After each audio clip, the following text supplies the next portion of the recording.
Menos semilla de rojos, decían funcionarias de la cárcel de Ventas cuando moría un niño. No hay Dios, gritó una ferviente católica cuyos hijos fueron ejecutados. Mercedes Núñez Targa sobrevivió al horror vivido por muchas mujeres en esta cárcel madrileña y lo contó en un libro. Soy David Cot, presentador de Memorias Hispánicas, y en este episodio rescato un testimonio estremecedor sobre torturas y asesinatos, pero también sobre resistencia y solidaridad entre presas. Memorias Hispánicas. Nacida en Barcelona en 1911, de un padre gallego y una madre catalana, Mercedes Núñez Targa nació en el seno de una familia acomodada. Recibió la educación típica de una burguesa destinada a casarse, y era una católica practicante. Empezó a trabajar en un laboratorio fotográfico a los 16 años, pese a la oposición de su padre. Y ese fue el primer paso hacia ver la importancia de la emancipación económica de la mujer. Durante los años pacíficos de la República trabajó de mecanógrafa en una empresa cinematográfica y fue secretaria del famoso poeta Pablo Neruda, entonces cónsul de Chile en Barcelona. Mercedes se unió a clubes naturistas y excursionistas y participó en el Ateneo Enciclopédico Popular, lugar de reunión de izquierdistas. Participó en la organización de la Olimpiada Popular, que ya vimos en una entrevista, que fue una operación dirigida sobre todo por los soviéticos para que el Partido Comunista de España ganase fuerza. Por su perfil no es de extrañar que, al producirse el golpe, se uniera a las Juventudes Socialistas Unificadas, algo facilitado además por la muerte de su padre. Durante la Guerra Civil hizo tareas administrativas en la sede del Comité Central del PSUC. Al producirse la caída de Barcelona, líderes del partido le encomendaron la tarea de organizar una unidad comunista clandestina en La Coruña. Sin embargo, esto fue una mala idea por su falta de experiencia, y la arrestaron a finales de 1939. Pasó por las cárceles de Betanzos y La Coruña, donde sufrió torturas, y terminó en la de Ventas de Madrid antes de que se dictase sentencia contra ella. El consejo de guerra sumarísimo al que se vio sometida a la comunista revela muy bien la pantomima, que era la justicia franquista, como ya expliqué en el vídeo sobre si España era más segura con Franco. Cita: casi un centenar de procesados hemos sido juzgados juntos. Un solo defensor para todos. Jamás le habíamos visto antes del proceso. Jamás, ni antes ni después, ni durante el juicio, hemos cambiado con él la más mínima palabra. Jamás sabremos su nombre y tan solo conservaremos de él la imagen de un señor mortalmente aburrido tapándose la boca con la mano para ahogar discretamente sus continuos bostezos. Comienza el interrogatorio del primer procesado, que debe hacer frente a una verdadera rociada de preguntas. Pero apenas empieza a dar una respuesta que echa por tierra a los manejos de la acusación, un estentórea «cállese» le corta la palabra. Otro procesado, totalmente analfabeto, se entera con estupor de que se le acusa de haber dirigido un periódico republicano. ¿Cómo puedo haber dirigido un periódico si no sé leer ni escribir?, protesta. ¿Qué importa? El tribunal nos separa en barras. 30 años y un día. El defensor se calla, porque en no pocos casos, tras el interrogatorio de ritual, el defensor lanza, entre dos bostezos, un soñoliento «renuncio a la defensa, señor», y se queda más fresco que una lechuga. Fin de la cita. En este pseudojuicio, Mercedes fue condenada a 12 años de cárcel por auxilio a la rebelión, es decir, al gobierno elegido democráticamente.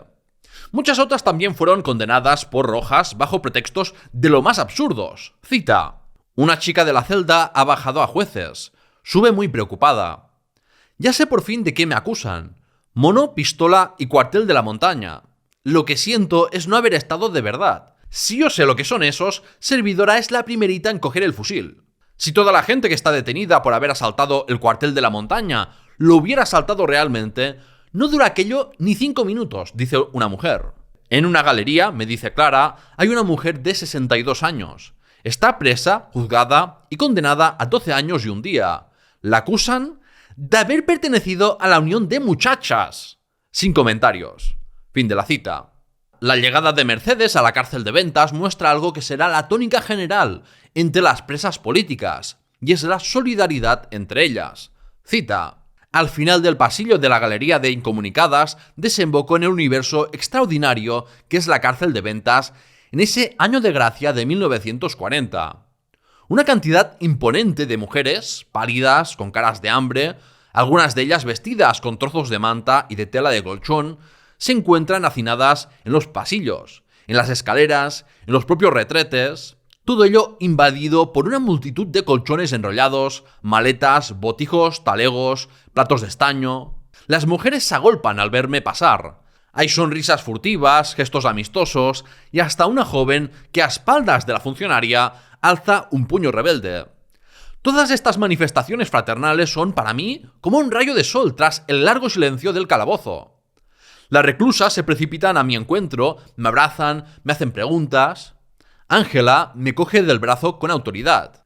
Tú te vienes a mi pasillo. He hablado con la mandanta y con las chicas, y aunque estamos al completo, nos estrecharemos un poco más y te haremos sitio. Fin de la cita. Vayamos ahora a lo más importante desde el punto de vista del horror vivido en la cárcel franquista de Ventas, como es la sádica violencia extrema contra las presas y también sus hijos, si eran pequeños y estaban con ellas en prisión. Cita. Una voceadora llega, lanzando un nombre. «Soy yo», responde una mujer. «¿Para qué es?» «A diligencias», contesta la voceadora a media voz y como con pena. «¡Madre mía!», murmura la mujer palidísima, llevándose las manos al pecho.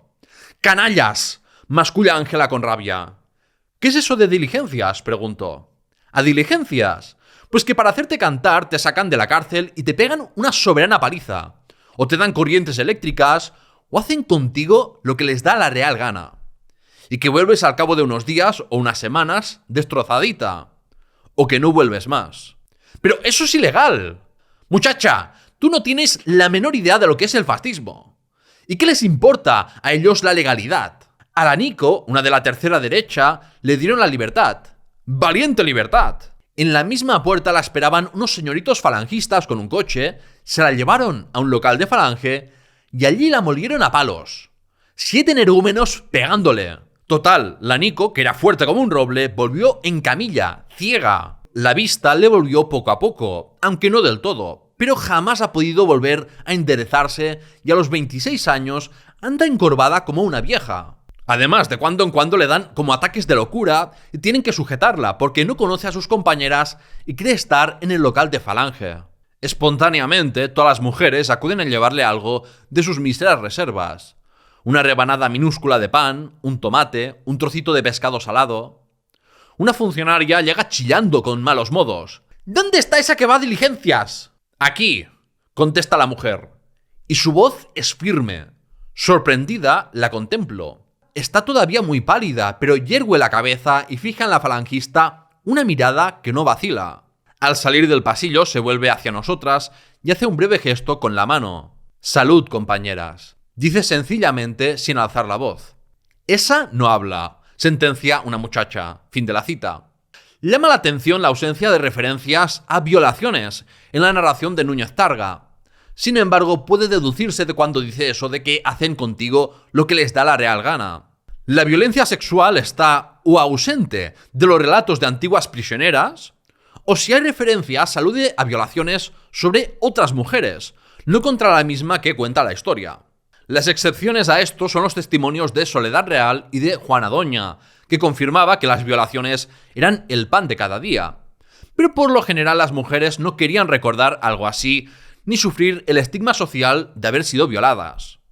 Hay que pensar que la edición original de Mercedes fue publicada en el exilio francés en 1967, en una época en que esto seguía siendo un tema tabú. Cita. Hallar una reclusa en Ventas que haya sido maltratada y torturada no es difícil. Lo difícil, por no decir imposible, es encontrar una que haya podido escapar sin recibir siquiera las bofetadas de ritual. Palos y corrientes eléctricas son las dos variantes más comunes de tortura. En general, las torturas están destinadas a hacer cantar a las víctimas, a tratar de obligarles, por estos procedimientos, a denunciar a otros antifranquistas. Pero hay muchas veces en que las torturas tienen un carácter simplemente gratuito y son la expresión de un odio feroz y de un sadismo rayando en la locura. Elena, que tiene más de 50 años de edad, anda por la cárcel apoyándose penosamente en una silla que empuja ante sí, ya que no posee las muletas que le serían indispensables. A cada paso que da, su rostro se crispa de sufrimiento y se muerde los labios para no gritar de dolor. Le rompieron la columna vertebral por 3 sitios. Elena Cuartero, anarquista, está condenada a muerte. Varios policías me pegaron hasta cansarse, me explica. Destrozadita por los palos, me obligaron a subirme a una escalera de mano para limpiar una claraboya. Cuando estuve arriba, me quitaron la escalera. El resultado ya lo ves. Los policías pretendieron que había intentado suicidarme. Sé que me matarán, que no me salvan ni la paz ni la caridad. Pero quiero que todo el mundo sepa lo que han hecho conmigo. En otra galería se encuentra Nieves T. A esta mujer le hicieron numerosas incisiones en la vulva, con ayuda de una navajita, y le rociaron las heridas con vinagre y sal. Desnuda y a vergajazos, entre risotadas y obscenidades, la obligaron a correr, divirtiéndose al ver cómo andaba con las piernas muy abiertas. «¡Pareces una rana!», le chillaban. A Maruja G la pegaron sin cesar para que dijera el paradero de su marido, antifascista destacado. Hartos de pegarla sin resultado, la rociaron con gasolina y le prendieron fuego. Uno de los policías, horrorizado, le echó encima una chaqueta y eso le salvó la vida. Pero su cuerpo, sus manos y el cuello no son más que costurones informes. Sus senos, sobre todo, no tienen forma humana. Si algún día tengo un hijo, me dice con tristeza, jamás podré amamantarle. Maruja tiene 23 años. Se han ensañado sobre todo con las mujeres embarazadas. A muchas de ellas las han hecho abortar a palos. «Lo echarás por la boca», le gritaban a una mujer joven, en avanzado estado de gestación, mientras le propinaban numerosas patadas en el vientre. La mujer, Carmen P., abortó, y desde entonces sufre de horribles dolores abdominales. En cuanto a las corrientes eléctricas en las muñecas, en los dedos, en los órganos genitales o en los pezones, acompañadas de un buen cubo de agua para aumentar la potencia de la corriente, eso es cosa tan frecuente que sería imposible citar todos los casos. Fin de la cita. Las madres republicanas y el modelo femenino de mujer independiente del hombre que representaban, las convertían en un peligro para la moralidad y armonía social a ojos de los franquistas. Por eso se ensañaron especialmente contra las madres y sus hijos.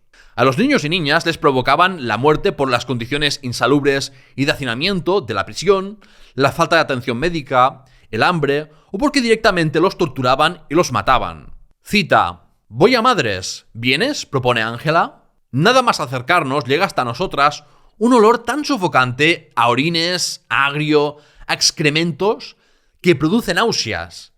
Es la galería de madres. No les dan jabón, explica Ángela. Y como no hay agua tampoco, tienen que poner a secar los pañales sin lavarlos. Así que entre esto y la falta de alimentos, figúrate cómo estarán los niños. Casi todos se mueren. Sentadas en los petates o en el santo suelo, hay muchas mujeres jóvenes y con ellas un enjambre de niños. Son pálidos, delgaditos, muchos de ellos están llenos de pupas. Estos niños, menores de 5 años, viven día y noche encerrados, hambrientos, temblando ante las funcionarias, presenciando sacas, oyendo los fusilamientos al amanecer, y todo esto se refleja en su mirada. Tienen una expresión en los ojos que hace daño. Llamada por Ángela, una mujer joven aparece. «¿Qué tal el niño?» «Mal, muy mal». La mujer baja la cabeza y su rostro expresa una desesperación sin límites. «Se me morirá, Ángela, se me morirá». «¿Sabes lo que suelta la veneno cuando se muere aquí algún niño?», dice duramente Ángela. «Menos semilla de rojos». Marianín es un niño muy pálido, con unos grandes ojos negros tristes como los de un viejo. A pesar de su edad, tendrá unos 3 años, no habla, no anda más que a gatas, no juega, no ríe. Alguien nos ha dicho que ese niño ha sido bárbaramente torturado por los falangistas. Clara desliza la conversación hacia ese terreno.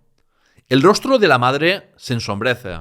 «¡Pobre hijo mío!», exclama. Cuando me detuvieron para hacerme cantar, colocaron al niño de bruces encima de una mesa, desnudito, y empezaron a pegarle latigazos varios esbirros a un tiempo hasta que le dejaron la espalda en carne viva. El pobrecillo tenía 2 años. «Mira», y apartando el delantadito del niño descubre su torso raquítico. La espalda parece atravesada por multitud de largas cicatrices violáceas. Al mismo tiempo el chiquillo lanza una especie de grito inarticulado y se pone a temblar, víctima de un acceso de verdadero terror, agitando frenéticamente las manecitas. La mujer lo besa, meciéndolo cariñosamente. «No tengas miedo, no, mi vida, alma mía. Nadie te va a hacer daño». Cuando detuvieron a Lola, empezaron por meterle una paliza de padre y muy señor mío. Tanto le pegaron que desde entonces anda siempre escupiendo sangre y se pasa la vida en la enfermería. Luego, cuando los policías se hartaron de pegarle, trajeron a su niño, un chiquillo de unos 2 años, y empezaron a bromear con él. ¿Cómo te llamas, Rico? Lenin, contestó el pobrecillo. El chiquillo, ¿sabes?, se llamaba de otra manera, Miguel o Luis. No sé, pero todo el mundo le llamaba Lenin. Al oír esto, los policías se pusieron como verdaderas fieras. ¿Con que Lenin te llamas? Pues toma, Lenin. Y cogiendo al niño por las piernas, allí mismo, ante su propia madre, le golpearon la cabeza contra la pared. Una vez y otra, hasta que lo dejaron muerto. Fin de la cita. Una presa dio este otro terrible testimonio de lo ocurrido en la cárcel en 1939. Cita: yo tenía una niña como un sol. Era recién nacida cuando me detuvieron. Se me murió aquí, el año pasado. Hubo una epidemia terrible y sin agua, sin higiene, ni cuidados ningunos, los niños se morían como moscas. 6 o 7 por día, y a veces más. Como no sabían qué hacer con ellos hasta el momento del entierro, amontonaban los cuerpecitos en un retrete. Las ratas acudían a devorarlos, y las madres, para impedirlo, hacíamos guardia. Yo me pasé la noche espantando a las ratas porque no quería que me la mordieran. Fin de la cita. En toda esta barbarie de la represión de un régimen fascista como el franquismo, la Iglesia Católica tuvo un rol muy importante. No solo legitimaban al régimen, sino que participaban activamente en la represión. Cita: las monjas nos tienen bien encerradas, sin contacto unas galerías con otras. Bajamos a los patios cuando nos toca y en fila, y siempre en fila obligatoriamente se nos fuerza a asistir a misa. El primer domingo ofició el Gato Montés, un curita joven de pelo alborotado que, según se cuenta, anduvo camuflado en las filas republicanas. Vosotras, gritó con voz estentórea, que os encontráis aquí expiando vuestros crímenes. La que se armó fue menuda. Hubo murmullos, comentarios en voz alta. Una anciana a mi lado no pudo contenerse. Hablan de nuestros crímenes y ¿qué hacen ellos? A mí me han fusilado mi marido y mi hijo. Resultado, las monjitas, con su dulce caridad cristiana, incomunicaron a toda la reclusión. Ni paquetes ni visitas. La cosa ha durado más de un mes. Tampoco permiten a las mujeres que pasan en capilla, su última noche, el menguado consuelo de estar acompañadas de otras presas. Julia, comunista, estaba embarazada cuando fue condenada a muerte. Los franquistas esperaron, pues, que diera a luz. Tuvo una niña más maja que un sol. A los 2 meses del parto vino a buscarla una funcionaria por la tarde, con un pretexto cualquiera. La metieron acto seguido en capilla e inmediatamente empezó el repugnante chantaje. Confiésese usted y le haremos entrar a la niña para que le dé el pecho. No. El llanto de la pequeña, cada vez más fuerte, llegaba hasta la capilla. Julia los contempló con desprecio. Soy comunista convencida, no creo en Dios y no me confesaré. Toda la noche se prolongó la odiosa escena, el llanto angustioso de la nena y los otros insistiendo. Julia no cedió. En represalias, las monjitas llevaron por la mañana la niña a la inclusa. Cuando la familia vino a reclamarla, se encontró con que había desaparecido. ¿Cuál fue su destino? Fin de la cita. Aquí vemos uno de esos miles de casos de bebés robados durante el franquismo. Algo que empezó en las cárceles como una forma de violencia contra las madres y para que una institución religiosa o estatal o una familia católica de derechas adoctrinara a los hijos de izquierdistas. Mercedes hace algunos comentarios sobre el director de la cárcel de Ventas, Eugenio Vargas, quien durante la República fue clave en ayudar a Juan Marc a fugarse de prisión, y durante el franquismo fue recompensado con este puesto. Aprovechó su posición para quedarse con parte de los alimentos que oficialmente iban destinados a las presas para luego revenderlos a precios elevados. Otra información interesante es la de la infiltración nazi. Cita: al frente de las monjas se encuentra su eminencia blanca. Las Serafines es una monja alemana, evidente agente de la Gestapo. Su mirada glacial produce un verdadero malestar físico. Las Serafines es ajena a todo sentimiento. No hay en ella el menor rasgo humano. Con ella han empezado los registros sistemáticos a gran escala, el constante trasiego de mujeres de una galería a otra. Quiere destruir toda posibilidad de organización. Fin de la cita. Si te está gustando el vídeo, dale a me gusta y hazte suscriptor, que literalmente no cuesta nada. Tienes una extensa biblioteca de contenidos sobre la historia de España, incluyendo episodios dedicados a desmontar mitos franquistas. Volviendo al tema, el rol de la Iglesia Católica en la represión franquista hizo que perdieran la fe muchos republicanos que habían sido creyentes, pero simplemente querían un Estado secular, como ocurría ya en el resto de Europa.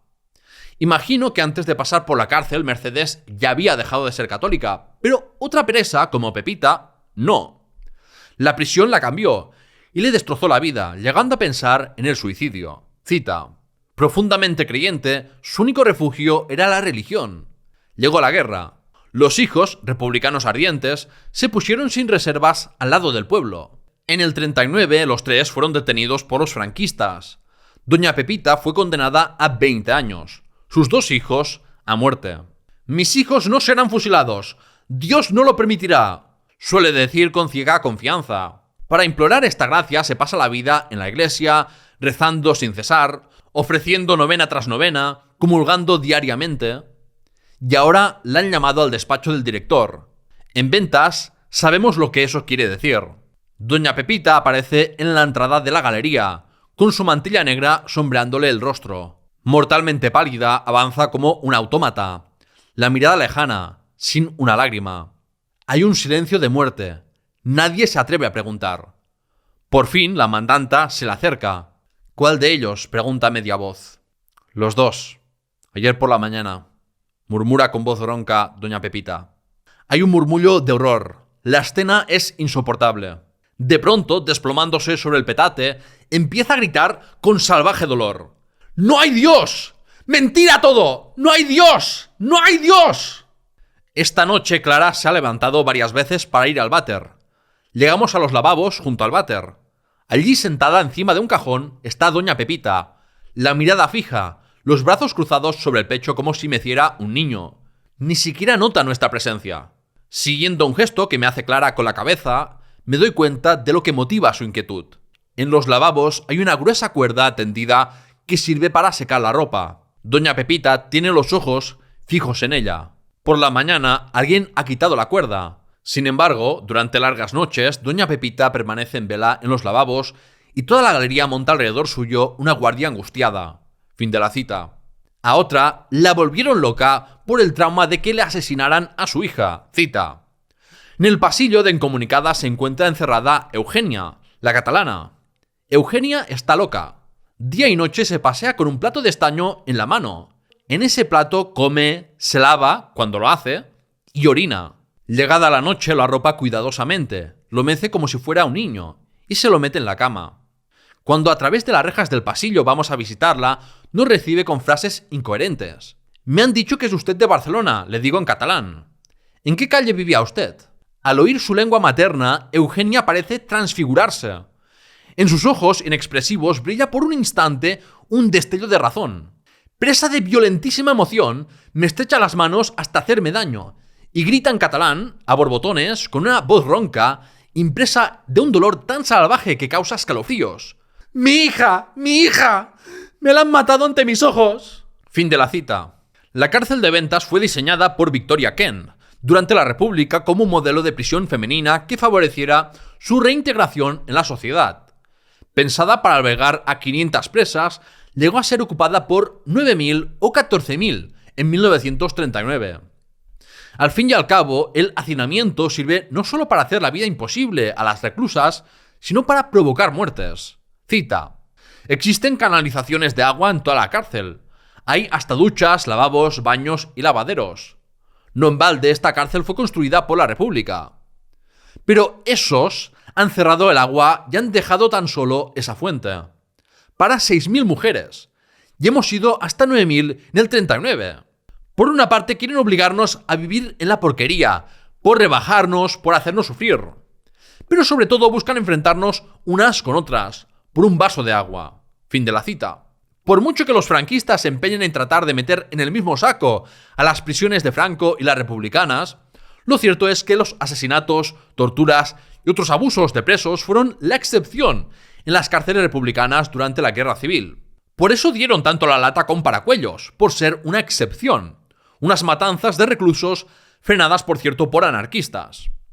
En cambio, como ese mismo trato en las cárceles y campos de concentración franquistas eran la norma, pues quedan olvidados.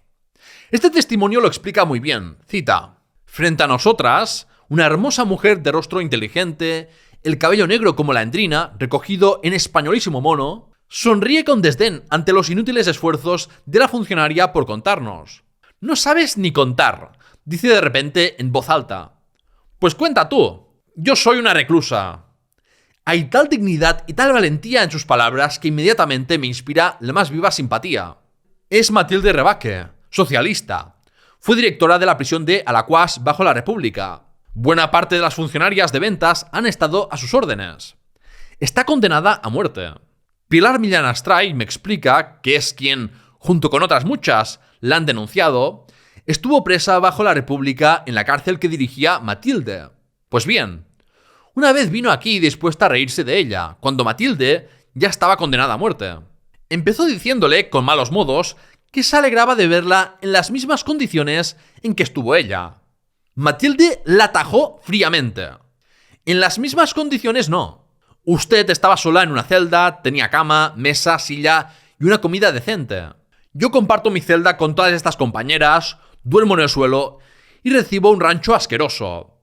Aunque, prosiguió con ironía, todo esto es sumamente lógico. La República era un régimen humano y trataba humanamente a los presos. El franquismo es todo lo contrario. La otra chillaba como una rata, lo que es. Si había venido dispuesta a verla temblar, se quedó con las ganas. Fin de la cita. Otra Mathilde que destaca en las memorias de Mercedes Núñez Targa es Mathilde Landa, comunista conocida por haberse suicidado en Palma de Mallorca debido a las fuertes presiones por bautizarla y convertirla en católica y ser así una victoria propagandística para el régimen. Cita: «Esa es una dirigente comunista, Mathilde Landa. Una mujer de verdad inteligente y valiente.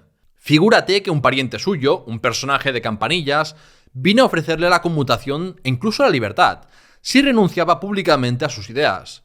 A lo que ella contestó que es comunista y que prefiere 1000 veces morir antes que venderse. Hay que ver cuánto le deben las penadas», agrega la de Colmenar. Ella se encarga de aconsejarlas y de andarles todos los papeles. Y es más, antes hubo un tiempo en que cualquier falangista venía, sin papel del juez ni cáscaras, se llevaba a una mujer y la fusilaba por su cuenta.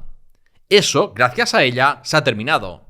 Sin miedo alguno, fue a enfrentarse con el director y de tal manera le puso las peras a Cuarto que desde entonces el tío ese no se atreve ya a dejar sacar sin orden de ejecución.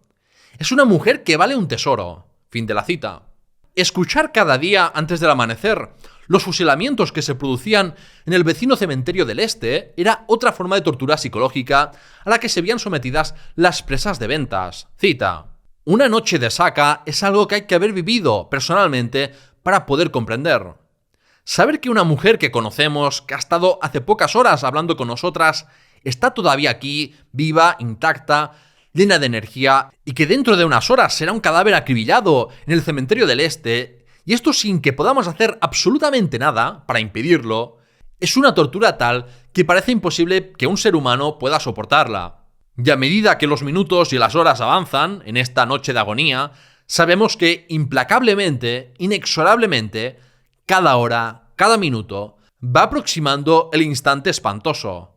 El aullido de los perros, el camión, el breve silencio, la descarga, el tiro de gracia». Fin de la cita. Los trabajos forzados de presos, muchas veces sin remuneración, fueron un gran negocio para el Estado franquista y numerosas empresas privadas. Cita: «Me encuentro en el taller, donde me ha metido Manu Militari, la madre superiora. Así pues, redimo pena, es decir, que debo trabajar 8 horas por día para el cacareado Patronato de Redención de Penas por el Trabajo por la principesca suma de 1,35 pesetas diaria. Esto cuando se trabaja para afuera, es decir, para una retahíla de linajudos personajes, a juzgar por las coronas de barón, marqués o conde que hacen bordar a profusión en todas las prendas. Pero cuando trabajamos para el susodicho Patronato de Redención, la 1,35 de barras queda suprimida, ya que al parecer las prendas así confeccionadas están destinadas a los presos y sus familias. Como da la casualidad de que jamás a una presa de ventas le ha sido regalada ninguna de tales prendas y que tampoco nuestras familias han participado en el reparto, hay fundadas sospechas de que se trata sencillamente de un timo». Fin de la cita. El franquismo cambió a muchas personas para mal, porque fomentaba la corrupción económica, las traiciones al delatar a enemigos o a compañeros, los robos.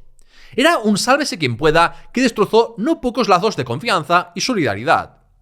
De esta manera se rompió una vieja amistad, cita. A media mañana una voceadora aparece, llamándome a comunicar. Y de repente lanzo un grito de alegría. ¡Es M! M y yo somos amigos desde que éramos chicos. Nos une una amistad fraternal, sólida y sana. Amistad no exenta de ásperas discusiones y frecuentes encontronazos. La sublevación franquista le sorprendió en la otra zona. De pronto, unas reclusas que estaban a mi lado se van más lejos. Se establece una zona de relativo silencio y puedo oír, clara y tajante, la voz de M. Me está insultando. No en el tono de una regañina amistosa, no. De enemigo a enemigo, premeditadamente, con precisión y sequedad. Mi réplica es tan brutal que yo misma me sorprendo al oír mi propia voz. M se vuelve de pronto, con una sonrisa irónica en los labios, hacia el falangista, y ambos cambian una mirada de inteligencia. ¿No ves qué orgullo gasta?, dice M. De repente comprendo con claridad meridiana el significado de esta escena odiosa. M está mostrando ante un testigo calificado su absoluta sumisión al régimen del yugo y las flechas. Vamos a ver a una roja que conozco, le habrá dicho. Y sus insultos no son más que una especie de garantía, un aval de perfecta adhesión al franquismo. Es cobarde y repugnante. Durante la noche, sin poder dormir, le doy vueltas y más vueltas a mi conversación con M. Y de pronto le recuerdo sincero, honrado, lleno de generosidad juvenil. El franquismo ha hecho de él eso. Y esa degradación me parece más imperdonable todavía que las torturas y los fusilamientos. Fin de la cita. Noticias internacionales llegaban a las presas y provocaban toda clase de reacciones. Cita. Las noticias del exterior son malas. Tras haberse saltado a la torera la línea Maginot, las tropas nazis han ocupado Francia en pocos días. Las noticias han caído como una bomba.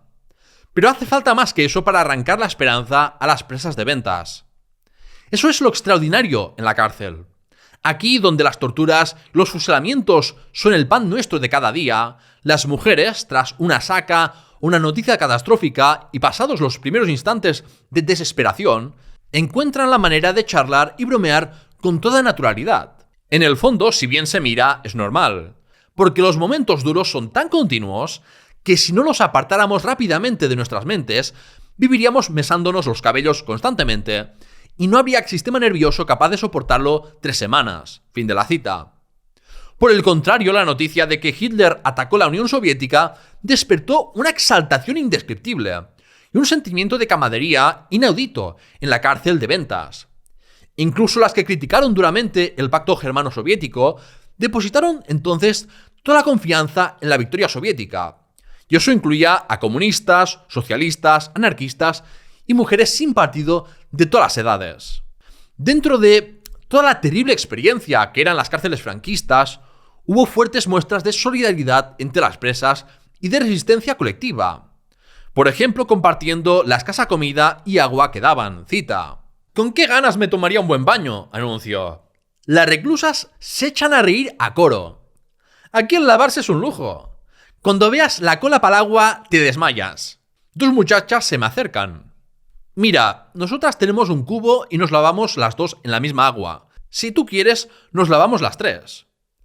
La galería de ancianas, donde se encuentra el grueso de las reclusas, de más de 60 años, se halla en la planta baja de la cárcel. Una multitud de abuelas, campesinas en su mayor parte, se apretuja en las celdas y en el propio pasillo. ¿Por qué están aquí? Muchas por haber tenido un hijo en el ejército republicano, otras por haber dado su voto al Frente Popular o por haber manifestado de alguna manera su simpatía a la República. Bastantes son porteras de Madrid, otras simplemente no saben, como dice Rosita, nada de nada, ni entienden de política. Un mal querer, una rencilla personal con un individuo hoy falangista las ha traído aquí. Hay hasta una anciana campesina de 83 años, denunciada por su propio hijo, al que se había negado a ceder en vida sus tierras. A una voz de Rosita surge una anciana, alta, enjuta, enteramente vestida de negro con sayas anchas y delantal, el pelo blanco recogido en un moño trenzado, verdadera estampa castellana. «Deme su ropa sucia, madre», dice Rosita abrazándola. «Voy a lavar». No sabía que tenías aquí a tu madre, digo a la chica mientras nos alejamos. Rosita se detiene. Por una vez se pone seria. No es mi madre. Mi madre murió cuando yo era chica. Esta abuela no me toca nada. La he conocido aquí, en la cárcel. Ella tenía un hijo, su único hijo, en Porlier, y se lo fusilaron. Cuando lo mataron, la pobrecilla se quedó pasmada. Ni hablaba, ni comía, ni nada. Y yo, entonces, me hice su hija de cárcel, y me cuido un poco de ella y me quiere como de familia. Hay así muchas jóvenes que tienen aquí una madre de cárcel. ¿Qué harían sin nosotras esas pobres viejas? Fin de la cita. El aparato represivo trataba de romper, mediante rutinarios traslados, las relaciones de maternidad adoptiva y de amistad que se formaban en la cárcel. Así, por ejemplo, Mercedes perdió el contacto con sus amigas Ángela y Clara. Sin embargo, incluso así, volvían a establecerse nuevos vínculos y a organizarse. Cita. Junto a las escaleras, muda, inmóvil, está la anciana madre de cárcel de Rosita. Esta, desde la iglesia, le hace gestos afectuosos con la mano y una fugitiva emoción aparece en su rostro reidor. De pronto, una jovencita se acerca a la abuela y le pasa cariñosamente el brazo por las espaldas, como tomando posesión de ella. Rosita sonríe, aliviada. Fin de la cita. A diferencia de hoy en día, donde hay mucho ignorante que está orgulloso de serlo, en aquella época la izquierda ponía un énfasis muy especial en la educación para mejorar las condiciones de vida, no dejarse engañar fácilmente y no ser sumiso. Por eso las propias presas llevaron a cabo iniciativas para instruirse entre ellas. Cita. Desde los primeros días y de forma espontánea, las reclusas maestras crearon en torno suyo grupitos de primeras letras y de cultura general. En las celdas y pasillos, en los patios, las mujeres analfabetas o deseosas de perfeccionar su instrucción se agrupaban afanosas alrededor de sus improvisadas profesoras. Tras numerosas gestiones y no sin dificultades, se consiguió por fin que el antiguo salón de actos o iglesia fuera concedido a ciertas horas del día para la escuela. Allí pues, sin libros de texto, sin mesas, sin pizarra, escribiendo penosamente sobre una tablita de fortuna, procurándose lápiz y papel por sus propios escasos medios, las reclusas de ventas luchan por acceder a la cultura.